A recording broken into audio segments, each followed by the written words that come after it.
Bagaimana virus corona menyerang tubuh kita? Mungkin itu jadi pertanyaan kita semua. Kita udah tahu gimana virus corona udah menginfeksi 1 juta orang di seluruh dunia sampai saat ini. Tapi yang mungkin belum banyak kita tahu, sebenarnya gimana sih virus ini nyerang tubuh kita? Mengapa infeksi virus ini bisa mematikan? Assalamualaikum warahmatullahi wabarakatuh. Apa kabar Anda semuanya? Semoga Anda semuanya berada dalam keadaan sehat walafiat. Selamat datang di channel Belajar IPA bersama Bu Emma Kurniawan SPD, Guru SMP Negeri 2 Merak Barat, Kabupaten Karimun, Provinsi Kepulauan Riau. Masih di bab sistem pernapasan manusia, di video pertemuan ketiga ini kita akan belajar tentang gangguan pada sistem pernapasan manusia dan upaya untuk mencegah atau menanggulanginya. Ini adalah materi IPA SMP kelas 8 semester 2. Adapun tujuan pembelajaran: 1. Mampu memahami berbagai gangguan pada sistem pernapasan. 2. Mampu menjelaskan upaya menjaga kesehatan sistem pernapasan. Kalian pernah nggak sih berpikir seperti apa jadinya kalau kalian mengalami kesulitan bernapas? Pasti rasanya nggak enak banget. Semoga jangan sampai terjadi ya. Meskipun demikian, seperti halnya anggota tubuh lainnya, sistem pernapasan manusia juga terkena kelainan dan penyakit. Tapi, apa saja sih kelainan dan penyakit pada sistem pernapasan manusia? Gangguan pada sistem pernapasan manusia: influenza, tonsilitis, faringitis, pneumonia, tuberkulosis, asma, kanker paru-paru, dan COVID-19. Influenza.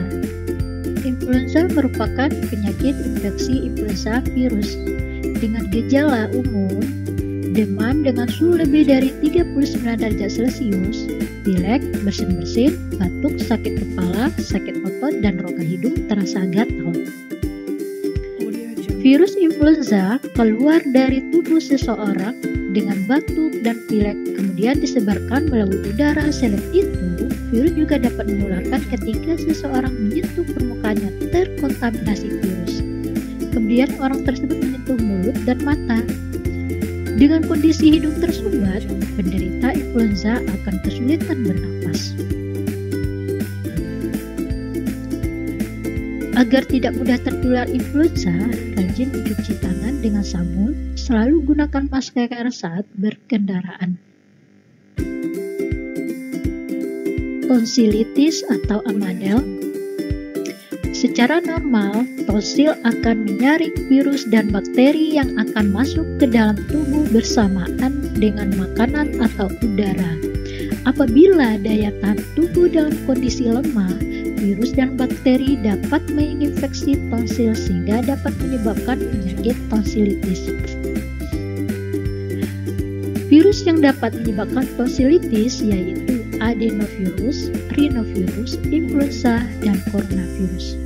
Golongan bakteri yang menyebabkan tonsilitis pada umumnya adalah bakteri Streptococcus.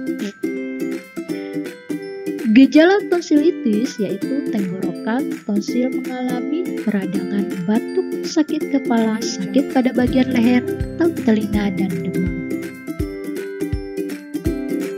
Cara pencegahan tonsilitis adalah dengan cara menjaga daya tahan tubuh kita. Faringitis. Virus yang dapat menyebabkan faringitis adalah adenovirus, otamovirus, rhinovirus, dan coronavirus. Golongan bakteri yang dapat menyebabkan faringitis adalah bakteri Streptococcus pyogenes maupun jamur. Gejala dari penyakit faringitis adalah sakit tenggorokan. Orang yang menderita faringitis biasanya disertai dengan radang tonsil amandel yang menyebabkan rasa nyeri saat menelan makanan. Penularan virus faringitis menghirup udara yang terkontaminasi dengan bersin atau batuk orang yang terinfeksi, menyentuh wajah, hidung, atau mulut setelah memegang benda apapun yang terkena tetesan air liur orang yang terinfeksi, memakai alat makanan secara bergantian dengan orang yang terinfeksi. Cara pencegahan dari penyakit faringitis adalah dengan cara memberi antibiotik atau antifungi serta mengkonsumsi makanan yang bergizi agar sistem pertahanan tubuh menjadi kuat. Pneumonia. Penyakit ini disebabkan oleh infeksi dari virus, bakteri, jamur, dan parasit lainnya. Pada umumnya disebabkan oleh bakteri Streptococcus pneumonia. Gejala dari pneumonia disertai dengan demam, batuk berdarah, tidak enak badan, sakit pada bagian dada, dan terkadang mengalami kesulitan bernafas. Penularan pneumonia ditularkan melalui udara ketika penderita pneumonia batuk maupun bersin. Cara pencegahan pneumonia dapat dilakukan dengan cara memberi antibiotik, obat pembuat saluran nafas menjadi lebar, terapi oksigen, dan penyedotan cairan dalam paru-paru. Tuberkulosis atau TBC disebabkan oleh bakteri Mycobacterium tuberculosis. Gejala dari tuberkulosis mudah lelah, berat badan turun drastis, lesu, hilang nafsu makan, demam, berkeringat di malam hari, sulit bernapas, sakit pada dada, dan batuk berdarah.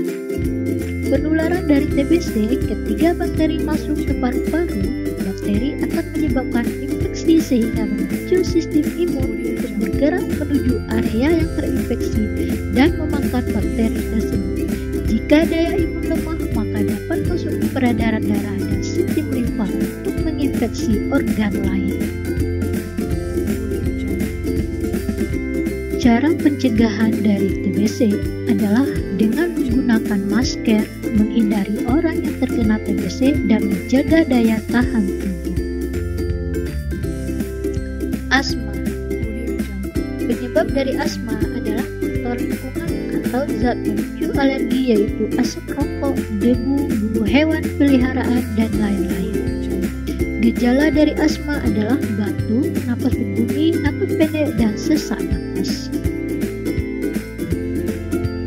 Cara pencegahan asma adalah jangan tinggal di tempat yang kotor yang sudah kotor karena polusi.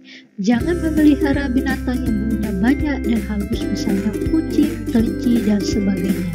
Selalu memakai baju hangat dan selendang leher saat cuaca sedang dingin. Jangan terlalu banyak melakukan olahraga yang membutuhkan napas panjang bila napas tidak kuat. Kanker paru-paru disebabkan oleh pertumbuhan sel yang tidak terkendali pada jaringan dalam paru-paru, merupakan faktor keturunan dan lingkungan. Gejala dari kanker paru-paru, batuk disertai darah, berat badan berkurang drastis, napas menjadi pendek, dan sakit pada bagian dada. 85% disebabkan oleh merokok dalam jangka waktu yang cukup lama. 10-15% disebabkan tidak pernah merokok atau perokok pasif, atau orang yang terpapar asap rokok perokok aktif. Cara pencegahan kanker paru-paru: jika penderita adalah perokok aktif, berhentilah merokok, menggunakan inhaler, pemberian oksigen, obat-obatan, kadang-kadang operasi untuk meredakan gejala dan mencegah komplikasi. Yang terakhir adalah COVID-19. COVID-19 adalah penyakit yang terjadi karena infeksi virus corona atau Severe Acute Respiratory Syndrome coronavirus 2. Virus corona ini bisa menyebabkan gangguan ringan pada sistem pernapasan, infeksi paru-paru yang berat hingga kematian. Secara umum, ada 3 gejala yang menandakan seseorang terinfeksi corona, yaitu demam dengan suhu lebih dari 38 derajat Celcius, batuk kering, dan sesak napas. Ada juga gejala lain yang bisa menyebabkan virus corona, yaitu diare, sakit kepala, kondisivitas, hilangnya kemampuan mengucap rasa, hilangnya kemampuan mencium bau, dan ruam di kulit. Gejala-gejala COVID muncul sekitar 2 hari sampai 2 minggu setelah penderita terpapar COVID-19. Seseorang bisa tertular COVID-19 itu dari percikan air liur pengidap batuk dan bersin, menyentuh tangan atau wajah orang yang terinfeksi, menyentuh mata, hidung, atau mulut setelah memegang barang yang terkena percikan air liur pengidap virus corona. Guna mengetahui diagnosis COVID-19, dokter akan melakukan pemeriksaan sebagai berikut. Rapid test untuk mendeteksi antibodi yang diproduksi oleh tubuh untuk melawan corona, tes PCR untuk mendeteksi virus corona di dalam tubuh, CT scan atau cairan di paru-paru, tes darah untuk memeriksa kadar sel darah putih dan C-reactive protein.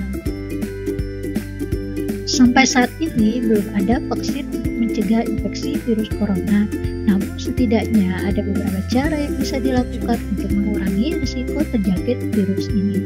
Berikut upaya yang bisa dilakukan: sering-sering mencuci tangan dengan sabun dan air selama 20 detik hingga bersih.